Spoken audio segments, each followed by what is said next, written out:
جميع المدخرين في البنك الأهلي بيدوروا على أعلى شهادة، وخاصة شهادات اللي هي 27% سنوي. البنك الأهلي ورئيس البنك الأهلي بيوضح بشكل رسمي وبيحسم الأمر في شهادات الادخار 27%، وهل سوف يتم طرحها ولا لأ، وحقيقة جمع مبالغ كبيرة جدا بتوصل ل 900 مليار جنيه. هنتكلم على كل التفاصيل. شهادات الادخار 27% بتعود مرة تانية إلى الصدارة وإلى اهتمام المواطنين. تداول أرقام كبيرة جدا بتشير إلى أن البنك الأهلي بيجمع مبالغ كبيرة وصلت ل 900 مليار جنيه من هذه الشهادة. الرئيس التنفيذي للبنك الأهلي بيقول إن الأرقام ديت غير دقيقة وتعتمد على فهم خاطئ لطبيعة صرف العائد. توضيح هام من البنك الأهلي على ما تم تداوله بشأن جمع 900 مليار جنيه من شهادة الادخار العائد 27%، بيقول إن لا يستند إلى أسس صحيحة. بيقول كمان إن العائد ده متمش صرفه مرة واحدة، وإنما على فترات زمنية محددة، وده بيجعل احتساب إجمالي الأموال بطريقة أمر غير دقيق.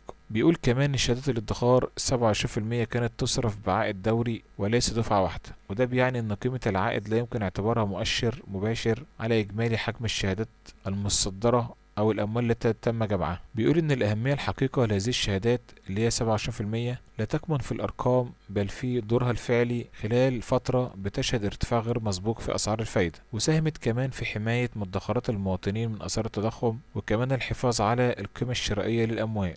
ولكن بيقول في نفس الوقت إن الاتجاه حاليا بيميل إلى التراجع في الفوائد مدفوعا بانخفاض معدلات التضخم، وده بيدفع عدد كبير من المواطنين إلى تفضيل الأوعية الداخلية ذات العائد الثابت. شهادات 23% مؤكد إن الشهادات تمثل فرصة مناسبة للراغبين في ربط المدخرات بالأسعار الحالية، وبيقول إن في شهادات ادخار بعائد ثابت ومتغير لمدة 3 سنين بيصل العائد فيها ل 23% في السنة الأولى. وبيقول إن شهادة 27% تم طرحها في فترة استثنائية لمواجهة التضخم المرتفع، واعتمدت على آلية صرف دوري العائد. وبكده هنكون اتكلمنا، ورئيس البنك الأهلي الرئيس التنفيذي حسم موقف شهادات 27%. لو عندك أي استفسار أو أي تعليق اكتبه أسفل الفيديو، ولا تنسوا الاشتراك في القناة.